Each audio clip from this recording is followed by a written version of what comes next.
Okay. Yes. Yes, just a minute. Yeah, no, just enter people. No, hide it. Take a second.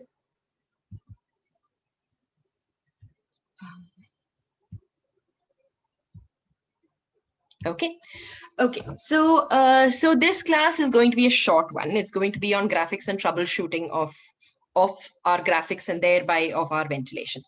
So, so basically what we're going to cover are scalars, loops, and case-based troubleshooting of ventilation based on these graphics.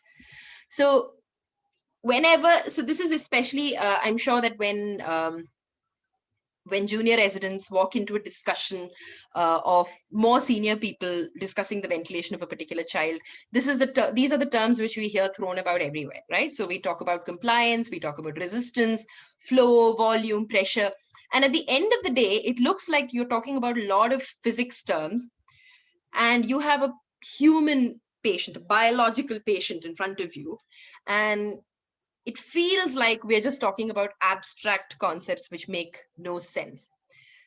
So let's just recap a little bit about all of these terms. So I said in the last class that pressure is directly proportionate to volume divided by compliance, or to put this into better perspective. So delta P, that is a change in pressure required to cause the change in volume, will be inversely proportional to compliance. So this is one part of our equation. The second part of our equation is this pressure is directly proportionate to flow and resistance, which means in order to overcome a certain resistance, we would need to use a certain amount of flow, and that translates into higher pressure. So pressure is directly proportionate to resistance, and it's inversely proportionate to compliance. And this is the equation of motion, which I was talking about the last time, which essentially governs everything we do with respect to mechanical ventilation. So pressure is equal to volume divided by compliance plus flow into resistance. And this is the total pressure that we will need to use in a certain patient. So what does this mean? So pressure is inversely proportionate to compliance, which means that if you have a better lung, you have a better compliance, and thereby you need lower pressure to ventilate. And it's directly proportionate to resistance. So it's inversely proportionate to compliance. So a good lung has better compliance and you need lower pressures. And it is directly proportionate to resistance, which means if you have higher airway resistance, for example, bronchospasm, you will need higher pressure to overcome that resistance, right? So, and only one variable can be controlled at a time, which I said earlier. So this is based on our equation of motion. So you can either control pressure or you can control volume. Actually, you cannot control both at the same time. And finally, flow will translate into volume. So if you remember this particular part of the equation, so if you see this part of the equation, you will find that there's no volume there. It's just pressure and flow and resistance. So you will need a higher flow will always translate into higher volume. Lower flow will translate into lower volume. So what are ventilator graphics? So ventilator graphics will give you a graphical representation of the changes inside the lung. They are the windows to the lungs, and they help you make real-time decisions on how to ventilate or treat a patient. And I think knowledge of graphics is what makes a difference between just randomly ventilating somebody and ventilating by making sense of what you're seeing on the screen. So how do we classify ventilator graphics? So they are scalars and they are loops. JRs, can any of you tell me what scalars are? Unmute, please, and answer. So there's a very small number here. I don't think any of you need to be shy. So if you guys are listening, please do answer the question. So what are scalars?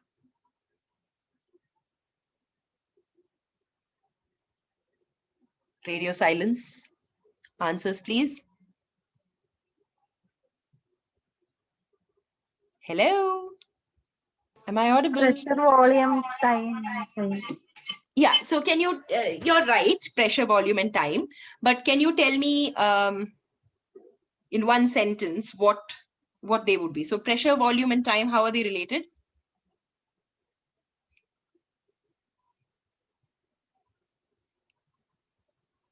Hello? The scalars are all in relation to time.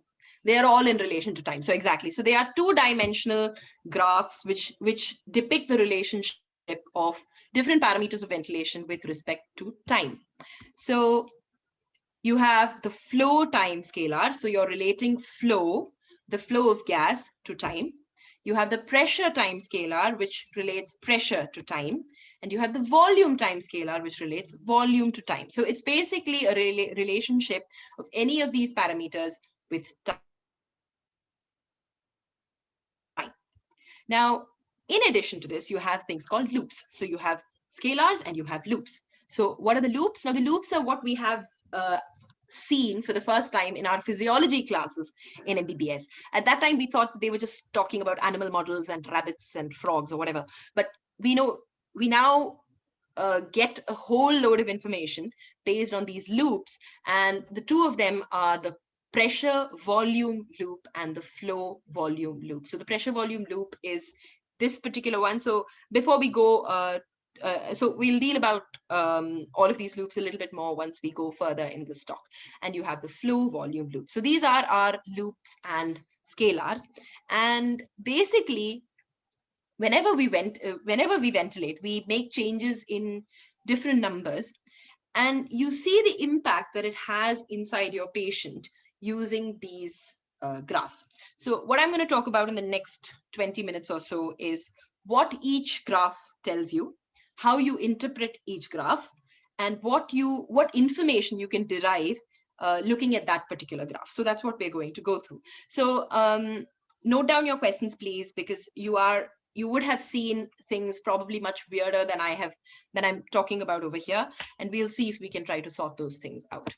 So let's first talk about scalars. Now, we talk about scalars first because they are the easiest. They are probably some of the most informative things. And they are the things which appear on your screen when you first start ventilating a child.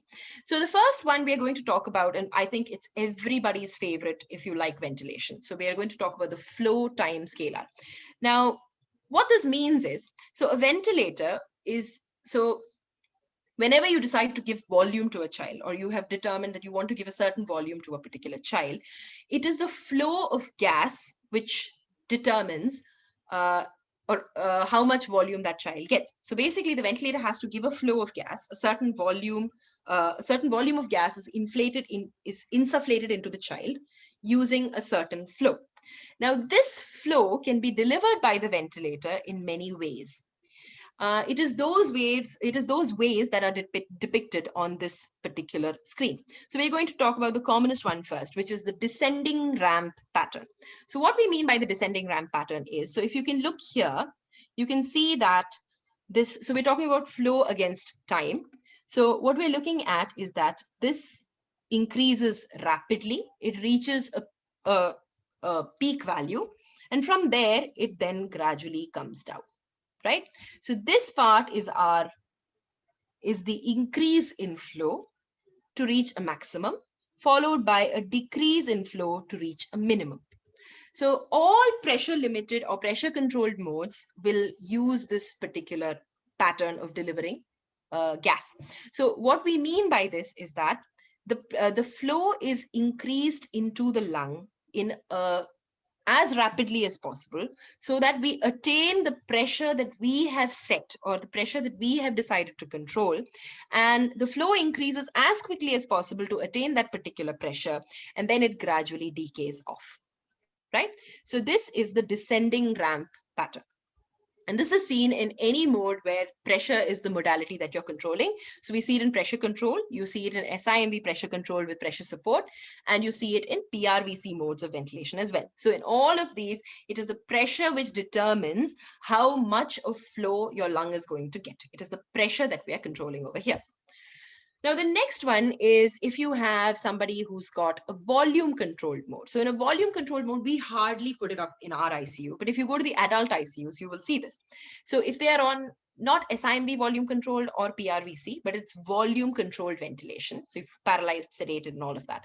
So here you see that the flow increase is then maintained for a certain amount of time, and then it decays. So the reason why it's maintained is so that it maintains that volume which we have decided to control inside the lung. So the flow increases to reach that volume very rapidly, but you need to maintain that flow so that you can maintain the volume, and then it reduces. Now, in spontaneous modes, you'll find that it doesn't really follow any pattern, actually. Pressure support mode of ventilation, you will find something which looks a little bit like this, but actually something in between these two. So these are spontaneous modes in which the patient just takes a breath and the flow is determined according to what the patient wants. So what information does this flow time scalar give? So the first thing it does is it tells you how much time is used for inspiration, right? Now, I want you to look at this particular graph and imprint this in your head. So this would be the ideal flow time scalar.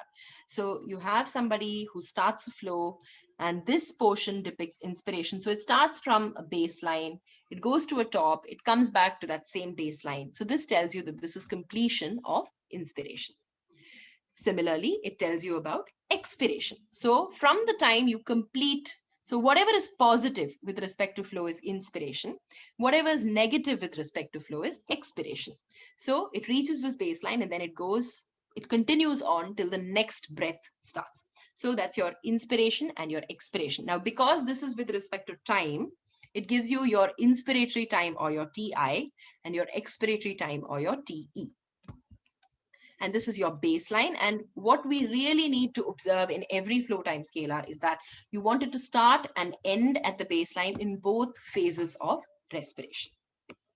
So what are the abnormalities you can have in this flow time scalar? And you would have noticed that everybody who knows graphics will come into the ICU, look at the monitor and say, oh, there's a leak. Or they look at it and say, oh, this patient needs a suction. So all of this is actually based on the abnormalities of the graphics we're seeing on the ventilator. And the flow time scalar is one of those which I think is my favorite and is probably most intensive care people's favorite, because it gives you a lot of information. So what are these things? So the first thing, we're going to look at inspiration. So you see that instead of this graph coming and touching the baseline, it ends, and then it abruptly comes down without touching the baseline into expiration, right? So can anybody tell me what the reasons for this would be?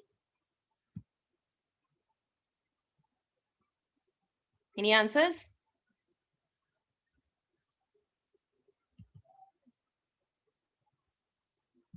Guys, let's keep this interactive. Otherwise, you are going to sleep. That's for sure. Pariyu Hakim. Less for inspiration. Could you repeat that, please? Complete time koravaanu. Very good. Or any other possibility?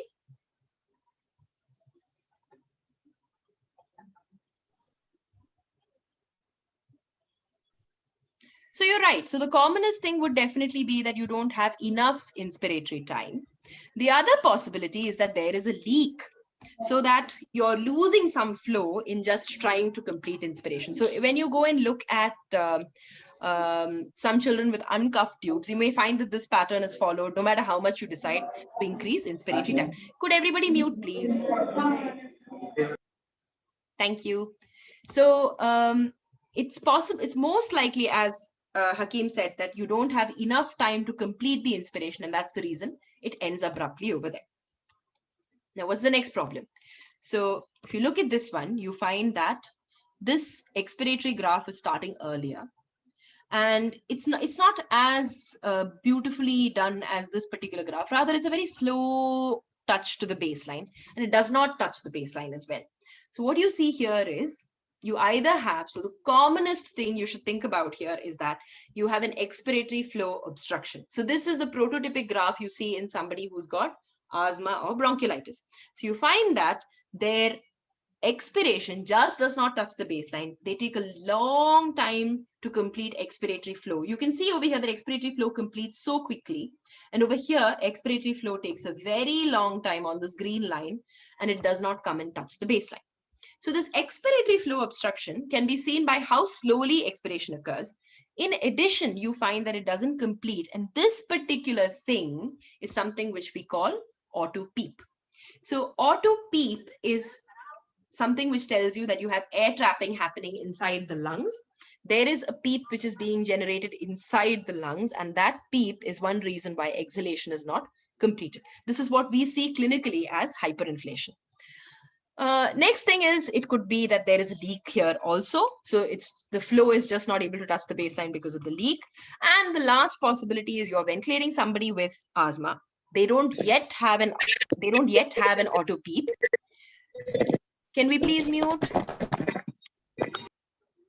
Thank you. So you don't yet have an auto PEEP developed, and if you just increase the expiratory time, so sometimes in a patient who's got asthma, you may have to increase the expiratory time to 1:3, 1:4, 1 to even 5 or 6.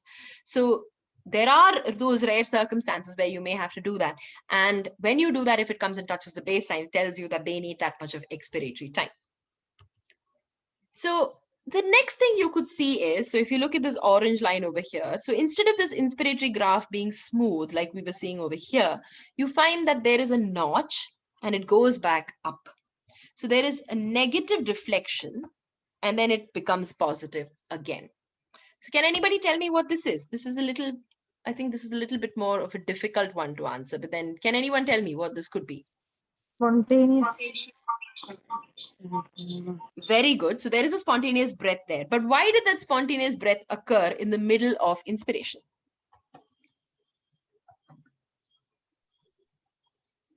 Inadequate sedation.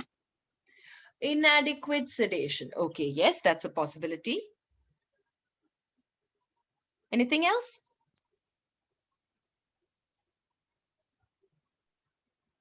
Anything else? Any guesses? The patient responds to the flow. The patient is responding to this flow. Very good, yes. But how is the patient responding to the flow?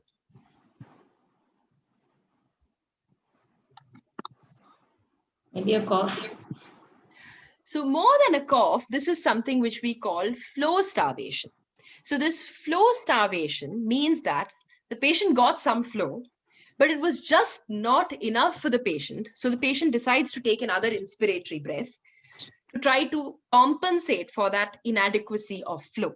So flow starvation can mean two things. One is you may be ventilating on the wrong mode of ventilation. So you may be ventilating with, so what they usually say is that if you ventilate on a volume controlled mode of ventilation, once the ventilator reaches a certain volume that you have set, it stops the flow. It holds the flow where it is. So they don't get enough of a flow of gas, which makes the patient feel that they have got something adequate.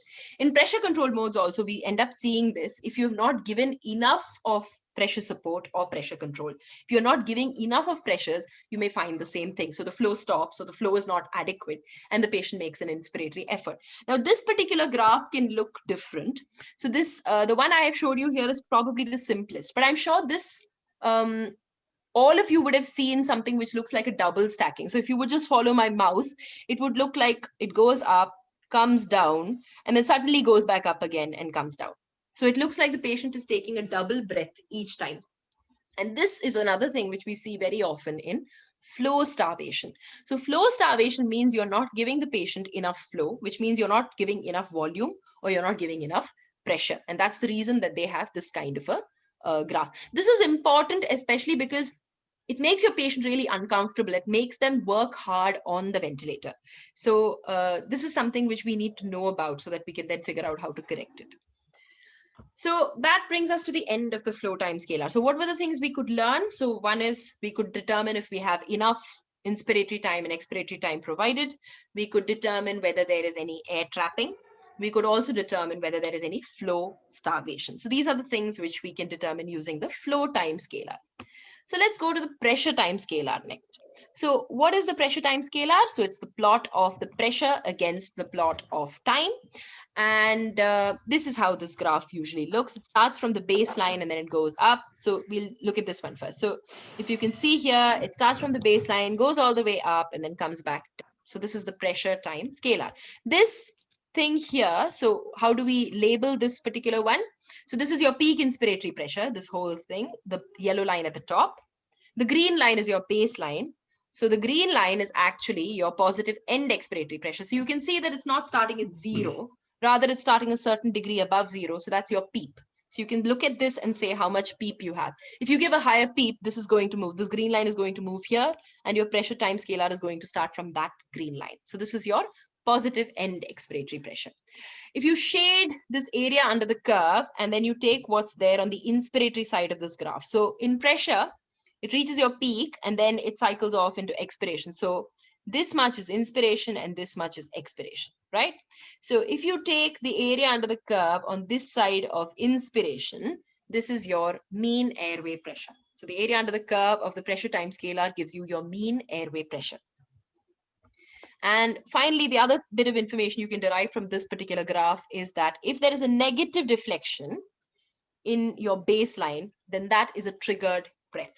So that means that the patient has made it's a patient triggered breath. It's not just a triggered breath. It's a patient triggered breath. So the patient draws in air. So remember, whenever the patient draws in air, it's a negative inspiratory effort. So it's a negative pressure. So this negative deflection is your triggered breath, patient triggered breath.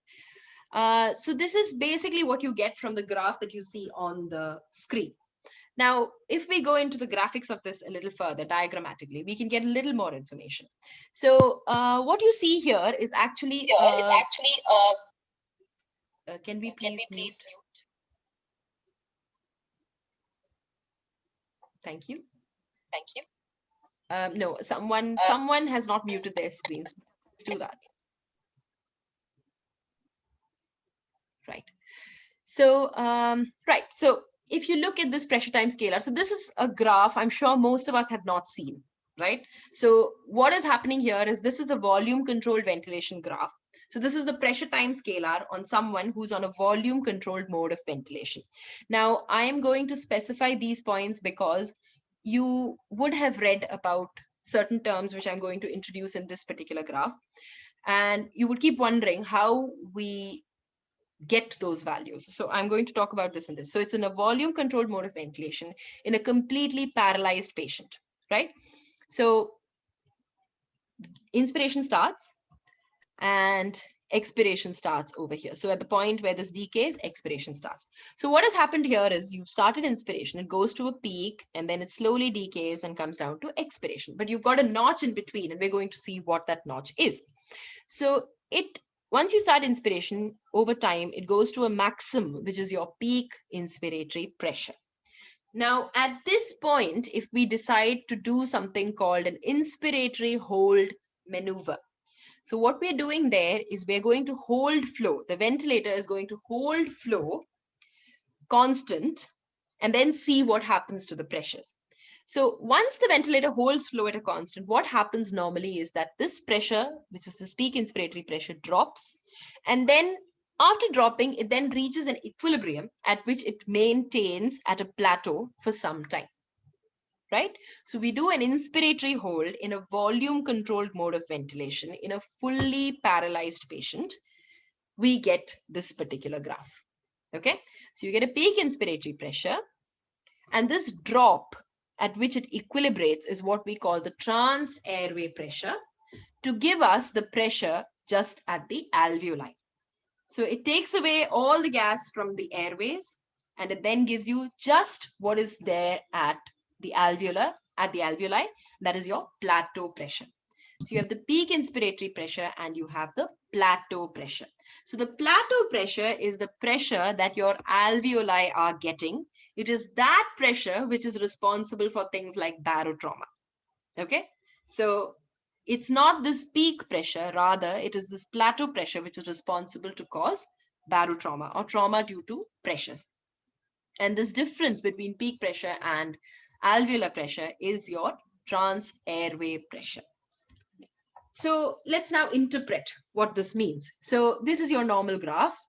Now, in someone who's got a very high trans airway pressure, what you're seeing here is that you have a high peak inspiratory pressure. So you need a very high pressure to open up that lung.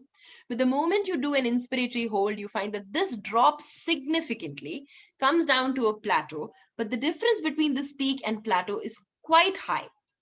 So that means that there is a very high trans airway pressure, which means that you need a lot of pressure just to overcome the airways. So what is that? So it's the airway resistance. So it's a very high airway resistance that you see if you do this inspiratory hold and you get this particular graph. So your plateau pressures are actually much lower than your peak pressures. And it's basically all that pressure is required to overcome the resistance of the airways. Now, the other thing is you could have a child who has a horrible looking lung on an X-ray, really bad looking lung. You're giving peak pressures of 32, 33, and this peak pressure is what you see over here. Now, I am confused. So suppose this is a 1-year-old child.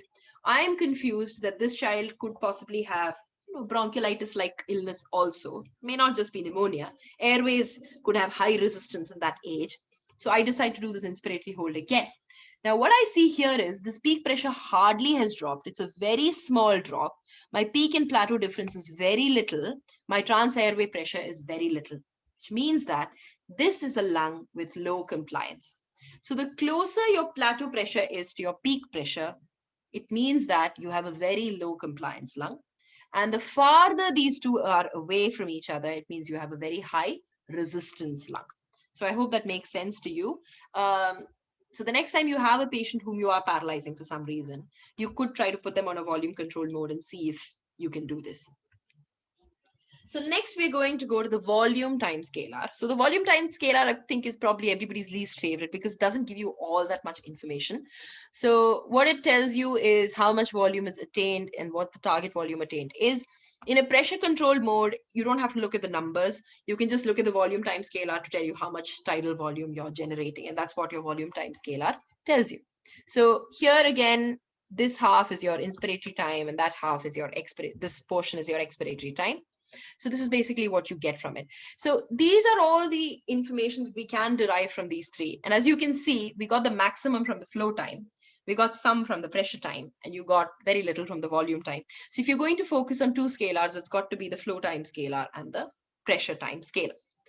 So now we're going to go on to loops. So I am happy for us to answer any questions at this point because I can quickly go back to the diagrams if anyone has doubts here with respect to scalars.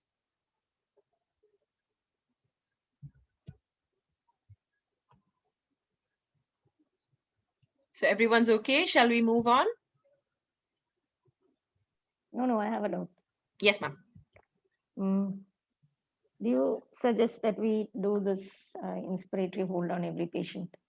Not on every Find patient out. because So when would you yeah. like to do it?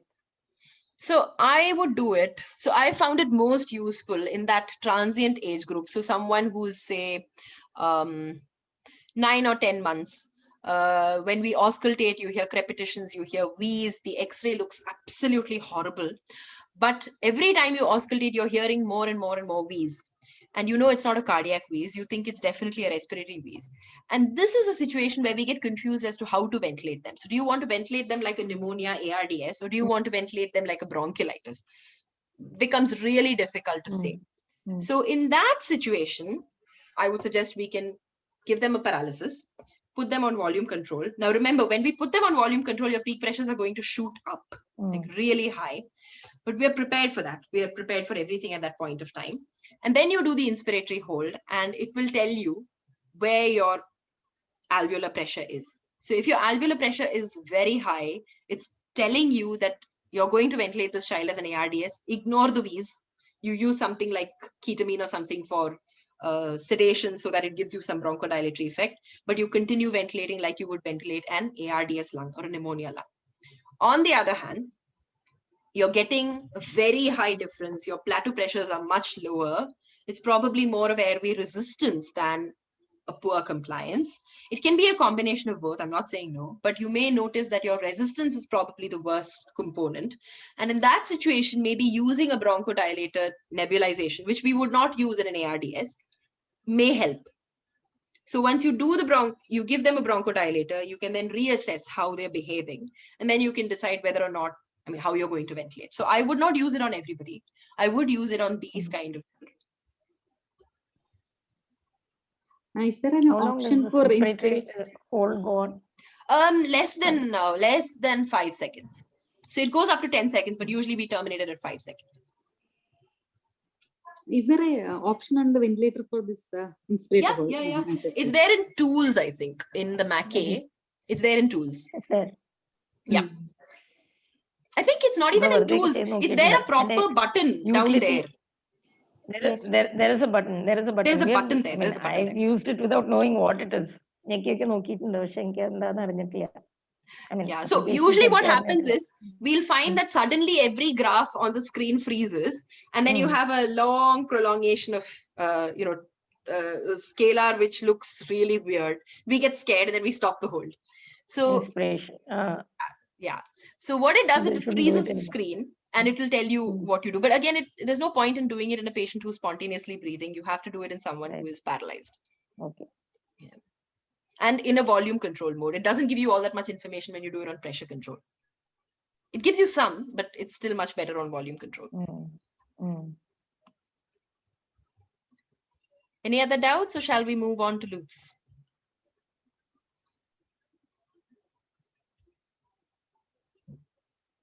Okay, so moving on to loops. Right. So loops, oh dear, this is the question I wanted to ask, but anyway, I have the answer right on the screen. So the pressure volume loop is literally, I think, the first graph that we learned about in lung mechanics in physiology.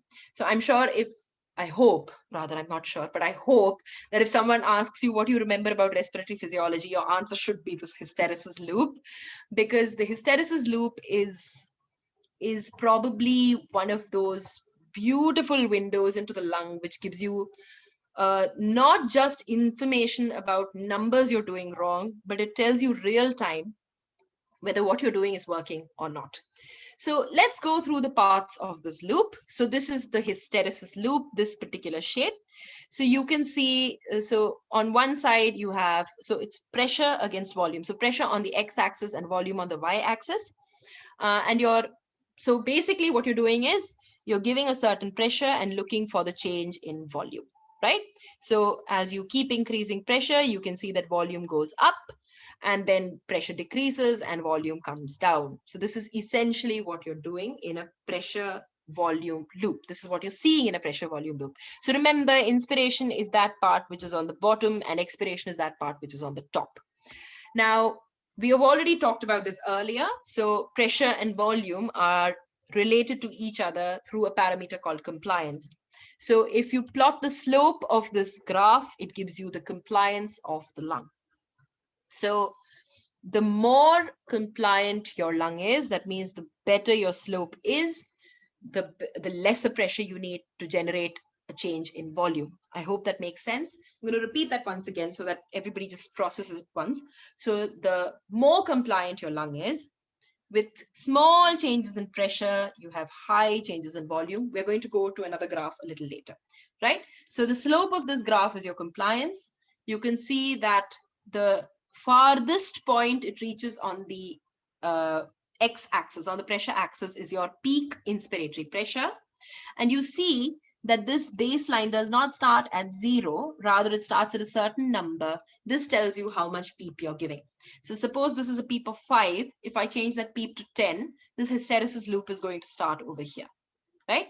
So it can tell you what your PEEP is. It can tell you what your peak inspiratory pressure is. It can tell you how much tidal volume you're generating. So these are things you get by just looking at this particular graph.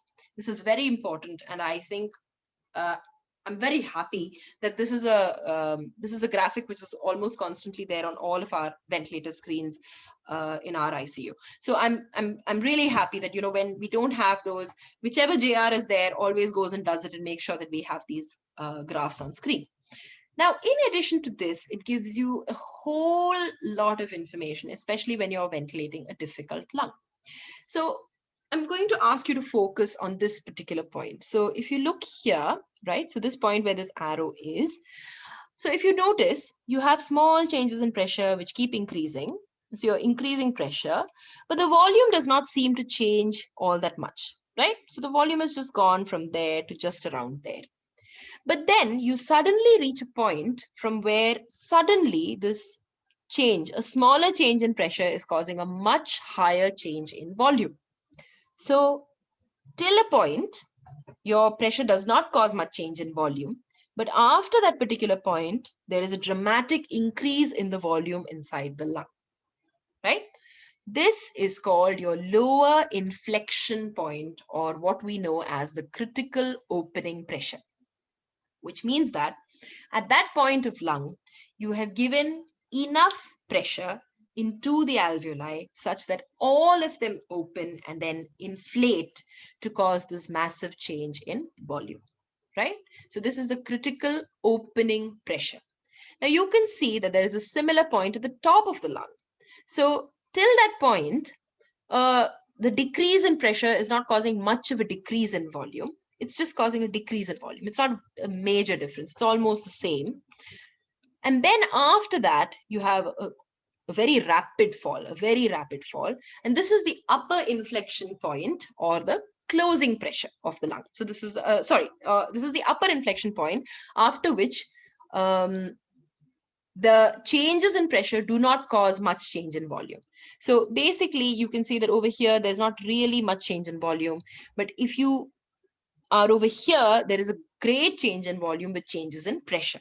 So this is your upper inflection point. Now, why do we need to know this lower inflection point and upper inflection point? It's so that you can ventilate safely.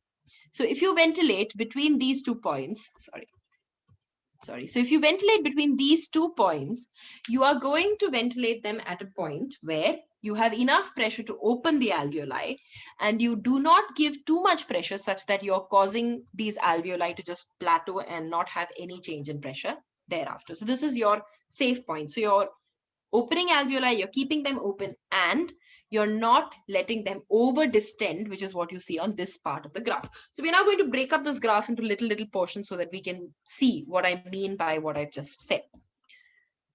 So this is the most basic. So how does this loop change with different modes? So if you have a loop which looks like this, it's a controlled mode. If you have a loop which looks like this, it's an assisted breath, which means that you're on SIMV pressure support, pressure control pressure support. So the supported breath will look like this. We see this quite often. And if it's a spontaneous breath, so you put someone on PSCPAP, you find that their loops look like this. They're nearly vertical. So it's not anything that you're doing. It's just basically what the patient is controlling on their own. Now, let's see what happens to this loop with differences in compliance. So basically, whenever you have someone with ARDS coming in, you find that no matter how much pressure you give, their volume is not changing. You're just giving pressure and giving pressure and giving pressure, and the volume is just not changing. And that is what we mean by this low compliance graph or low compliance lung. So it looks like this graph is sleeping. So it's as close to the baseline as possible. So this is actually a very positive graph, I would say. So you can have a graph which looks like it's there here, right? So it's like a falling leaf, or it's a totally sleeping graph all in all.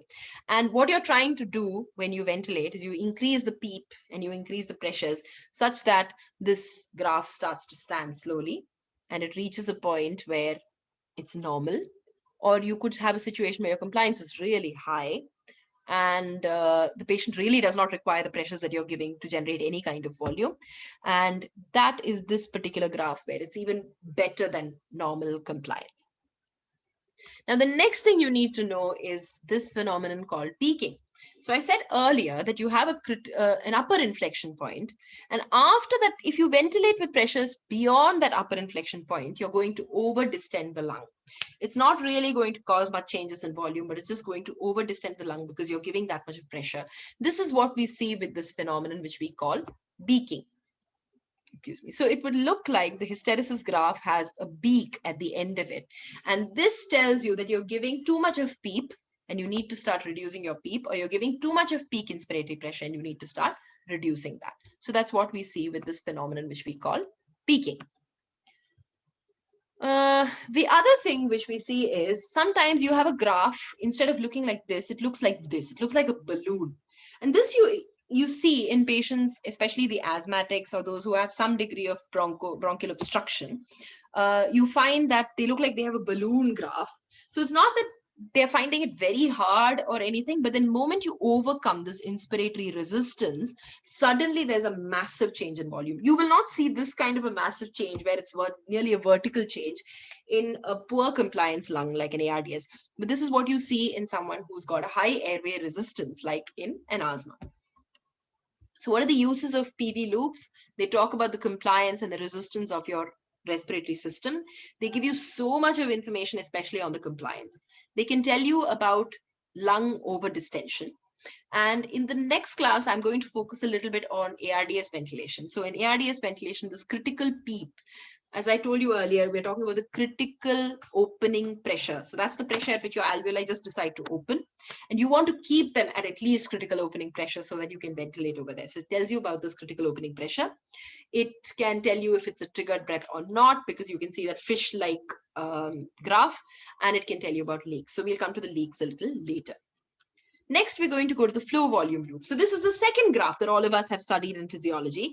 I'm sure at that point of time, we have hardly bothered to look at these two graphs, except by heart what's necessary for an exam. But these two graphs give you a whole load of information with respect to your patient. So in your flow volume loop, you find that inspiration is on the top and expiration is at the bottom. So it basically plots the volume on the x-axis and flow on the y-axis. If you switch this, you basically get the same thing, except you get it across this axis, that's all.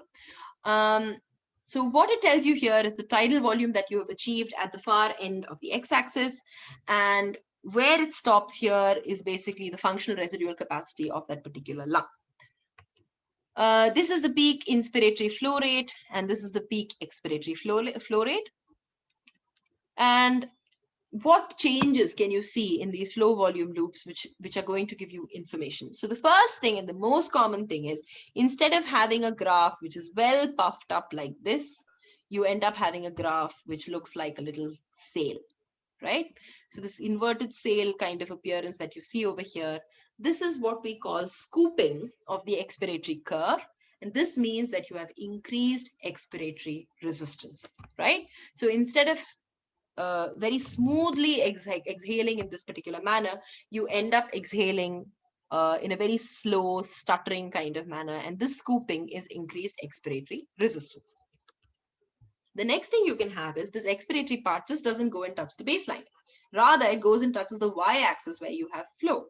So what does this mean? It means that you have a large leak or you have air trapping. And this is what we saw on our flow time scalar as well, where you find that it does not decay to the baseline, rather it stops somewhere before. If you see this, you've got to think there is air trapping, or there is auto peep, or there is a leak. Most commonly, there is a leak. So what are you going to get with flow volume loops? You're going to see if there's airway obstruction or increased airway resistance. When we come to the cases further, we will understand this more. You can see if there's a response to bronchodilator. So this particular graph that we see here, you have a child who's ventilated for bronchiolitis or for asthma. You decide to give a neb, and you will find that at the end of the neb, this graph will resemble this more than it resembles this. You can look for leaks, you can look at the inspiratory flow, the expiratory flow, and you can see the tidal volume that you're getting. Now, all loops and scalars will universally show you this, and this is the reason why, even though you have suctioned like 10 minutes back, someone comes into the ICU, looks at the ventilator and says, this patient needs a suction. So how do we see that? We see that with lots of changes in the flow loops, especially where you find that it's serrated, it looks ugly, it doesn't look like a graph, it looks like something a child scribbled. So whenever you see a graph like this, please remember there is either water in the tubings, or there's water in the ET tube, or this child has secretions which are mobile in the ET tube and it needs a suction.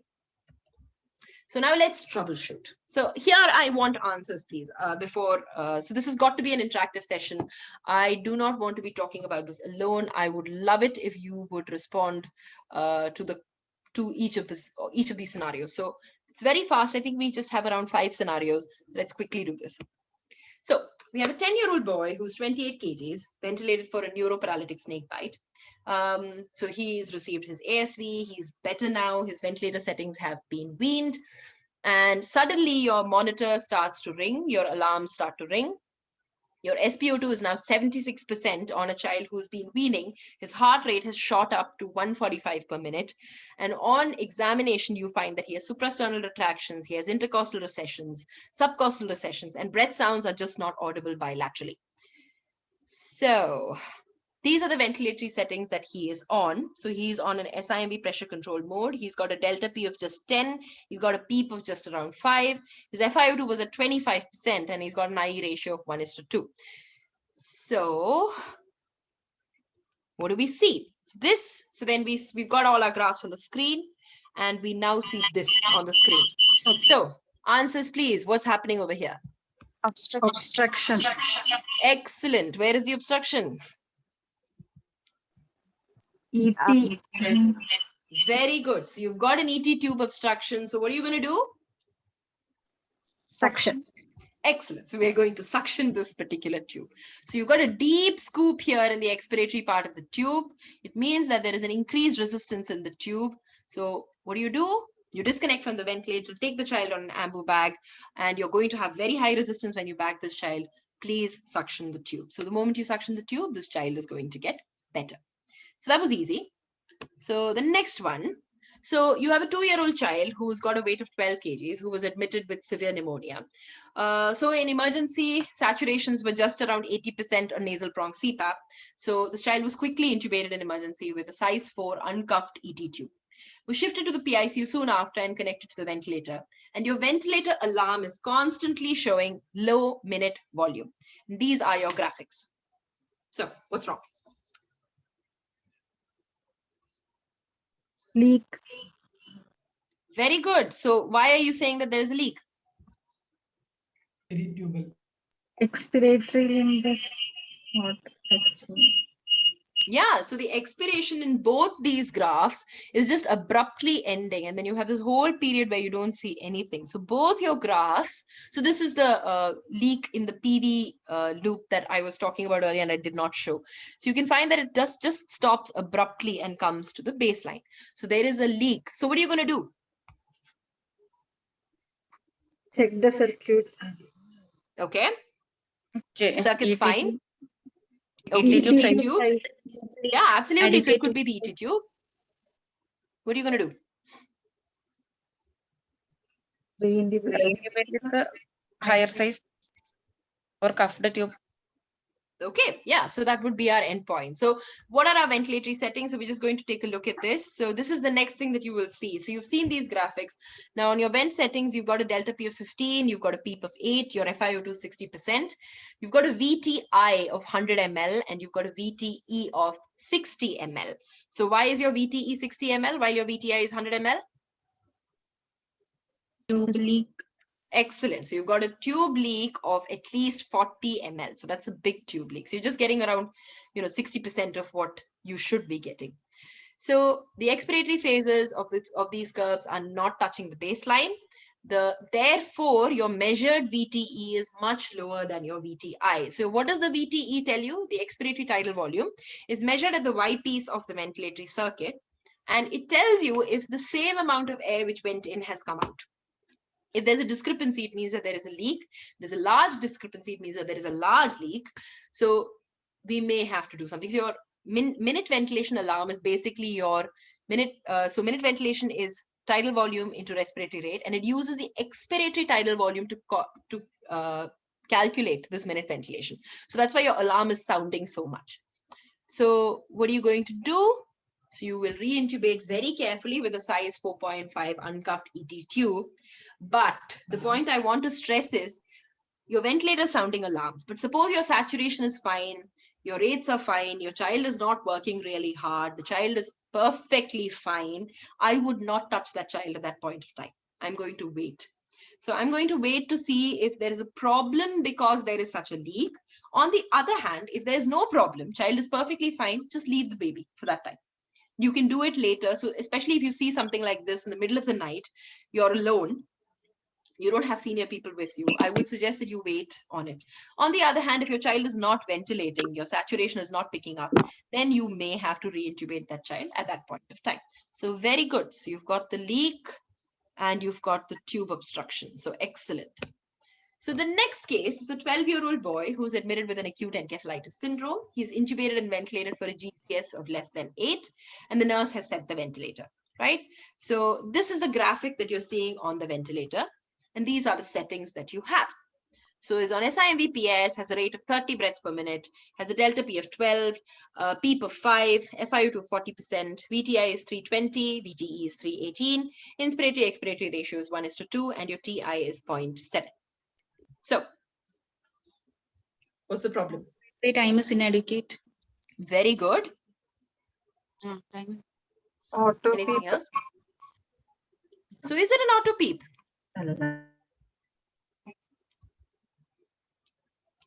So, this is an encephalitis syndrome. What do you expect this lung to be like? The rate is too Normal, fast. normal lung. It should be Normal Absolutely. This is a normal lung.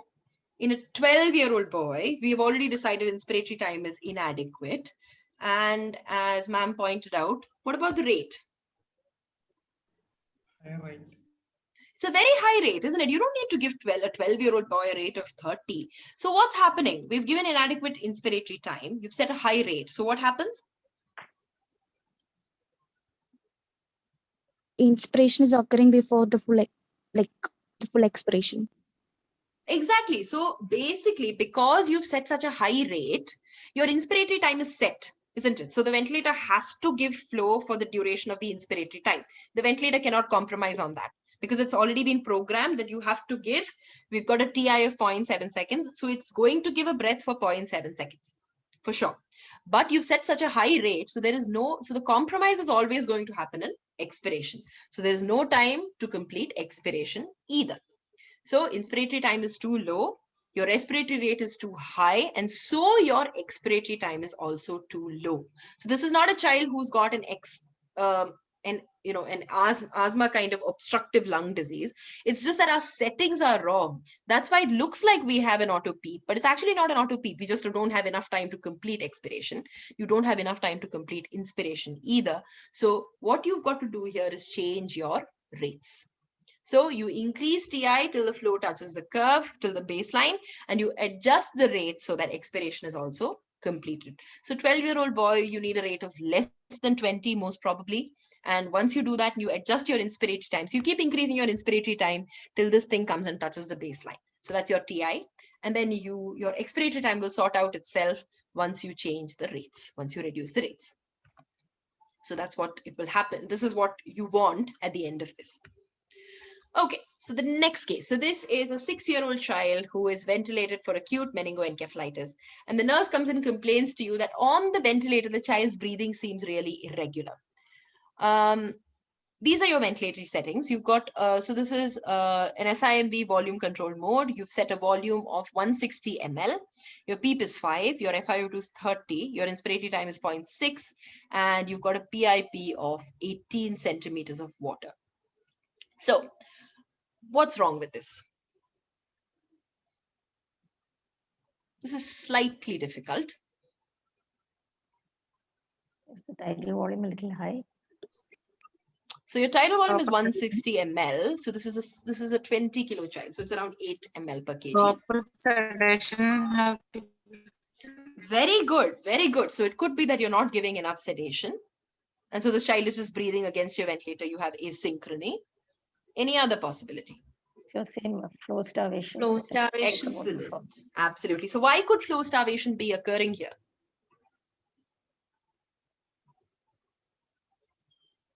In this scenario.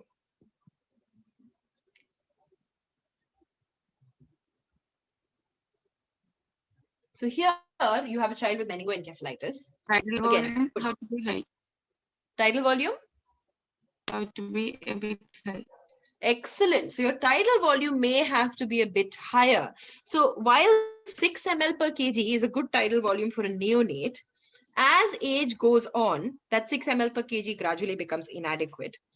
At one point, 8 ml per kg may become inadequate. You may have to go on to adult tidal volumes, which are close to 10 to 12 ml per kg. We rarely do it, but for most part, you will find that it works when we just set with 6 to 8. But here you have someone with acute meningoencephalitis. One thing they tend to do is neurogenic breathing. I'm sure all of you have noticed that when someone has neurogenic breathing, they're breathing in deep. And you find it really difficult to ventilate them because no matter what you do, they seem to breathe that way. So in that sort of a setting, when you set tidal volumes of 8 ml per kg, you may not be giving them enough. You may have to increase tidal volume to 10 ml per kg. So usually this is seen in volume control modes, as I said earlier. So you may change the mode. So you could try to change the mode as into a pressure controlled mode of ventilation, in which case the flow may become a little more physiological. The flow here may not be adequate to meet the child's needs. So you may have to increase tidal volume. And what you see here is this notch. So I showed it to you earlier in the flow time scalar. This can also be seen in the pressure time scalar as a very similar kind of thing. So basically the child wants a breath. So what can you do? You can sedate the child, you can increase tidal volume, you can increase the flow, you can increase the TI. If the child is in a pressure controlled mode of ventilation, you may have to increase the delta P that you're giving as well. So all of these would need to be attempted to see if this flow starvation settles or not. Sometimes, especially in neurogenic breathing, no matter what you do, you can't. So the only options you have are completely sedate and paralyze the child. The other option is you accept it and just continue as long as the child is not washing out CO2 too much. So our next case is a 7-year-old girl. She weighs 22 kgs and she's ventilated for moderate ARDS.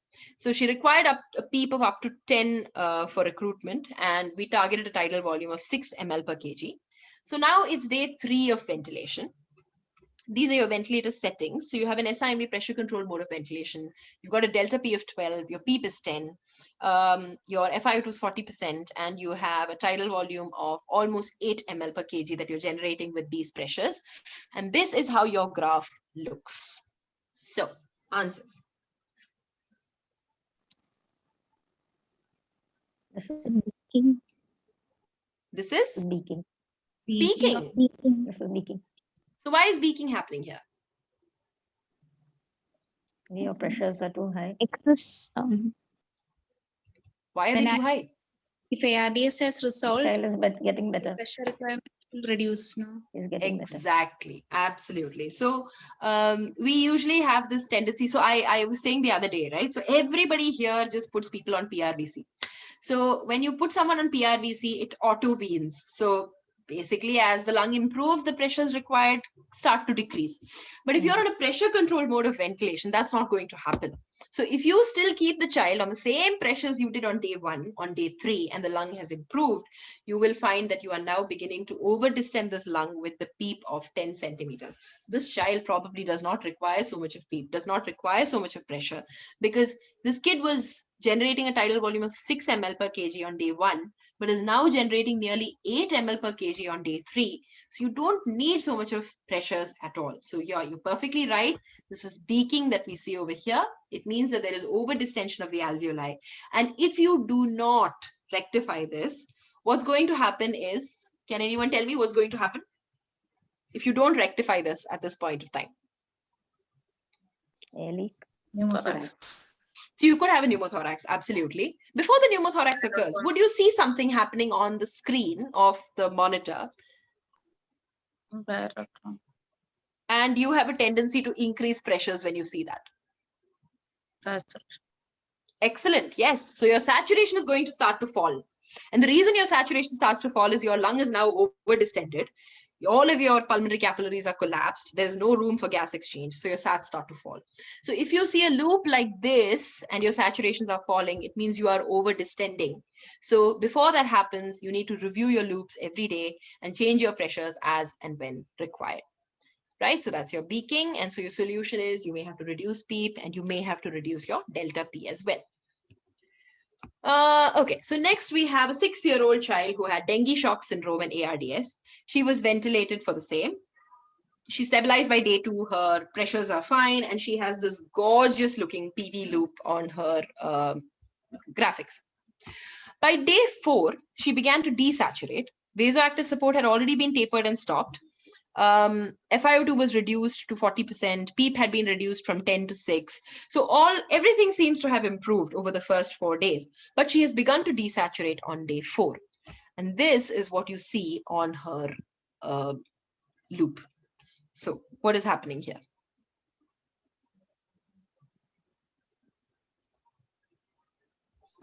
Compliance and the compliance. Excellent. Enda prashnam compliance le. Compliance has lowered. Absolutely, your compliance has fallen, isn't it? So you've suddenly had a standing leaf which has become a totally fallen leaf. So why? Maybe she has an effusion. Exactly. So what happens by day 4 in a child who presented with dengue capillary syndrome, dengue shock syndrome? What's going to happen to them by day 4? Leak. Capillary.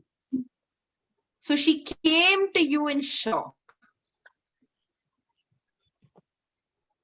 And dengue will do this to you, by the way. They come to you in shock. She's come to you in shock in ARDS. So when was the capillary leak? Initially, day one is So capillary day leak. one, she had capillary leak. So what's happening by day 4?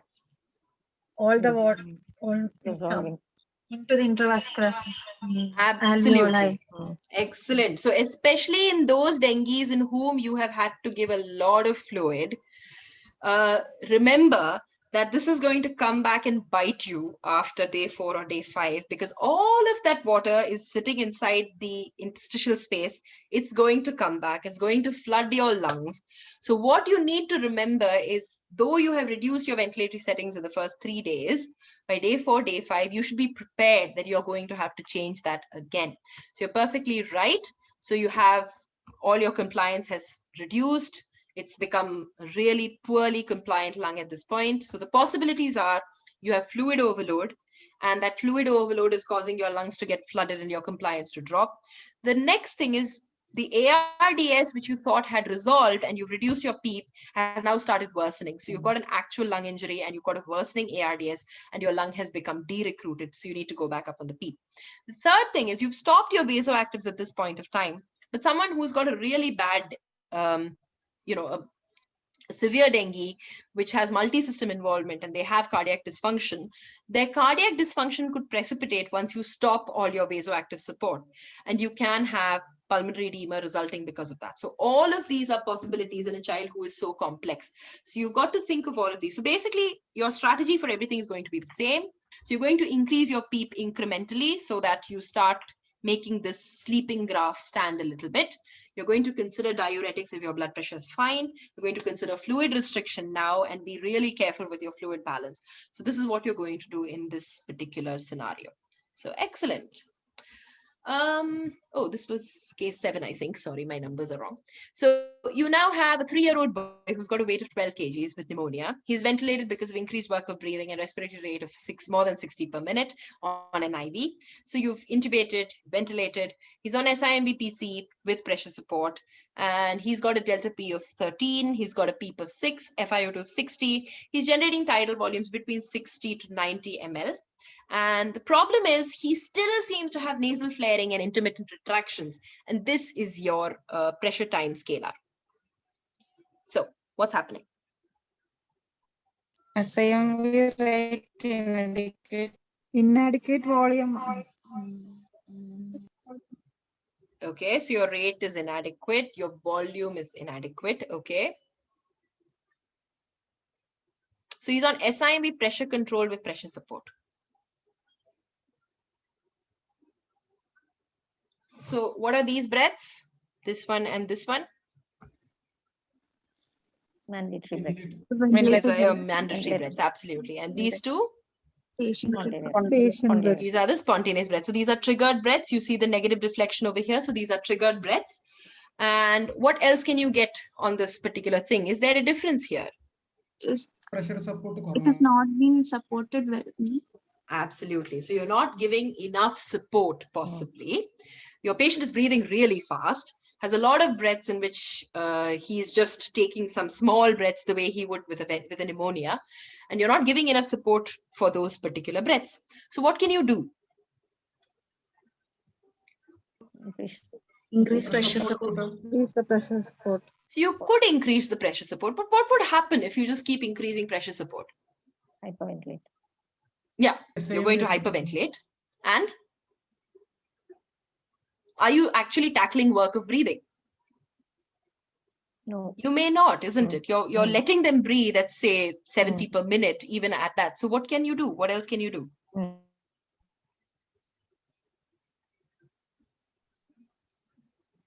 What else? Sedate the patient, absolutely. So basically here we have inadequate pressure support for the spontaneous breaths. And we know that they're spontaneous breaths because of the negative deflection on the scalar. And we can see that we have our mandatory breaths reaching a peak pressure, which is much higher than our spontaneous breaths. So possibly we are not giving enough pressure support.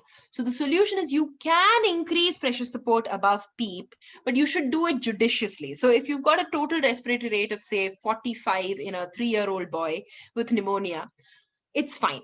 It's okay. So you can increase your pressure support in that sort of a scenario so that you increase if it's you need not go up to 13 as it was in our example, but maybe if you're giving a pressure support of 8, you could give a pressure support of 10 or 11.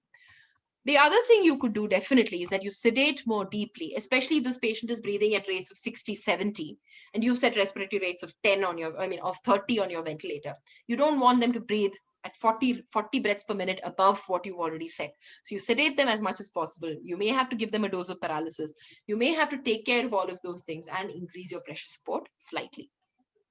Okay, so the next one is a 1-year-old child who's ventilated for cardiac failure due to myocarditis and is now on weaning of ventilatory support. And the baby keeps coughing on the ventilator. One second. Yep. 1 second, Rajalakshmi, a minute. Yep. Previous case. How far would you sedate? Oh, you may have to paralyze even if they are still continuing to breathe at say 80 per minute. So you increase if you're suppose you're on midaz and morphine. This is something we see very often. Midaz and Fenta, and you're on midaz Isn't of it? 4 and morphine of 30, 40. Very often. So in that sort of a scenario, you increase your sedation to what seems okay. So I'm not okay with somebody who's on midazolam of 4 or 5 and morphine of 30, 40 or fentanyl of 4. In that sort of a scenario, I would keep them on say 2 of midaz and 20 of morphine, 2 of Fenta, and give them a dose of paralysis. Switching off his drive totally. That's okay. It's okay. That's okay. Because at that point, you don't want him to cause self-induced lung injury by just breathing too much, too hard. You're not getting any control on the ventilation. You may not be getting control because these breaths may be ineffective, but they are still increasing his work of breathing. They are making him tire out even further. So you may end up with a lung which is far more injured than what it is at this stage. So you may have to completely paralyze him at that point of time. And be prepared that his carbon dioxide is going to go up, but that's still okay. You may have to deal with that at that point. Right? Okay, so this is our 1-year-old child who is being ventilated, and this child is going on coughing on the ventilator. These are your graphics. Simple one. Secretion. Absolutely. So there are too many secretions in this ET tube circuit, and you need to clear them of that. And what happens? What is this? Secretions in the circuit. So this is secretions. What is this? Considered as rate. Yeah, why is the rate so high? I'm sure you've not set that high The rate. small vibrations in the water molecules will be taken as a trigger. Excellent. So what is this called? Auto trigger. Right? So yeah, all of those little secretions in the tubings are taken as trigger because your flow trigger is very sensitive. So small changes in flow are taken as a trigger, and this is called auto triggering. So what you need to do is clear your circuit of all the water that's in it.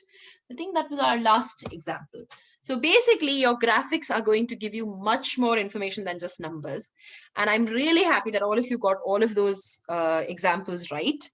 But I would always suggest that whenever you view these graphics, we don't just view the graphics and, the one which we always know is that there are secretions and we should suction. But remember to look at the graphics from that perspective of compliance, of resistance, of what's happening. Is your lung improving? Is your lung worsening? And studying graphics will make the process of ventilation much more informative about what's actually happening inside the lung. And I think it makes ventilation a lot more fun if you know what's happening on the screen. So that's it. So please remember, graphics are not scary. Many people have this tendency that, okay, I'm just not going to look at that. Please look at it. Please try to figure out what is happening. And I think it makes it a lot more fun to ventilate once you know your graphics. So thank you so much. So I just took this picture one day because they were the most perfect graphics I had seen on a patient in PICU at that point of time. So they really beautiful graphics. So this is in our MAC-A in our ICU over there. So I thought this was fantastic and I could not resist taking a picture. Right. So thank you. Just like the textbook. Exactly. I mean, such perfect graphics, isn't it?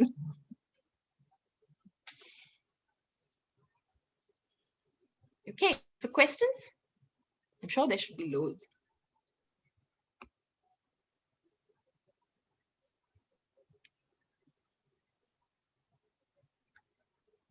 So no questions?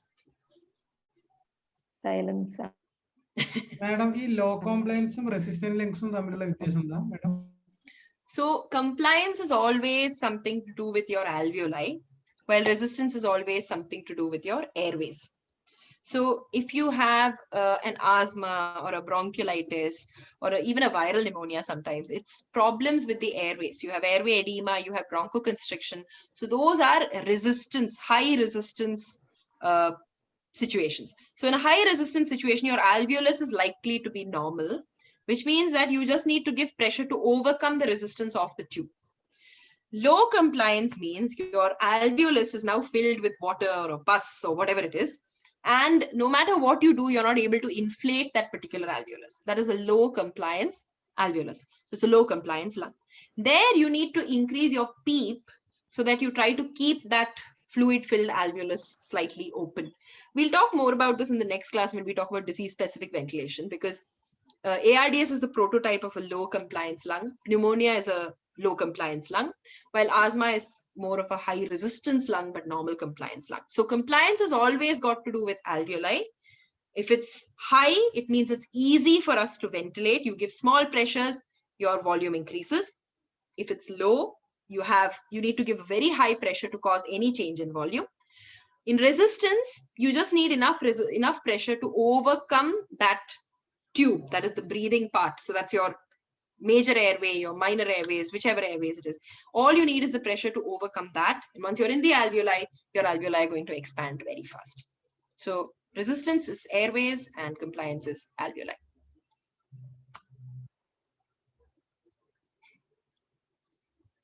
Right. I think we should, all of us should go and read the ventilator graphics in Nelson. Then we'll understand better properly. Yeah. Absolutely. Nelson ventilation. There's nothing better than that.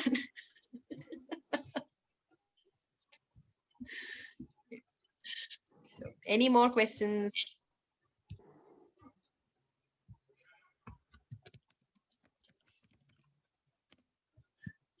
So I'm hoping that everybody has understood something. Yes, yes. Thank you, Rajalakshmi, once again for a very informative and you took so much trouble in preparing the class. So when is our next class? So according, Exactly. See, exciting is the word. thank you. So let me just look at my schedule. I think I have a few offs coming in, not few offs. I have a couple of offs coming in the first week of August, I think. I think we can try it then. So we can do disease-specific ventilation. But everybody would need to read a little bit about disease-specific ventilation. Yeah. Again, Nelson. Nothing big, just Nelson. So Deepa ma'am, I'll give you a date. Let me just go through my schedule. I've not got my final rota for next month, so I should get it by the end of this month. So I'll tell you probably No the next problem. week. Yeah. Okay. Thank you so much for patiently listening to me.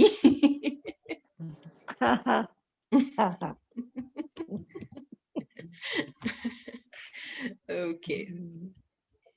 So good night, everybody. My evening is just starting. It's only 4 o'clock.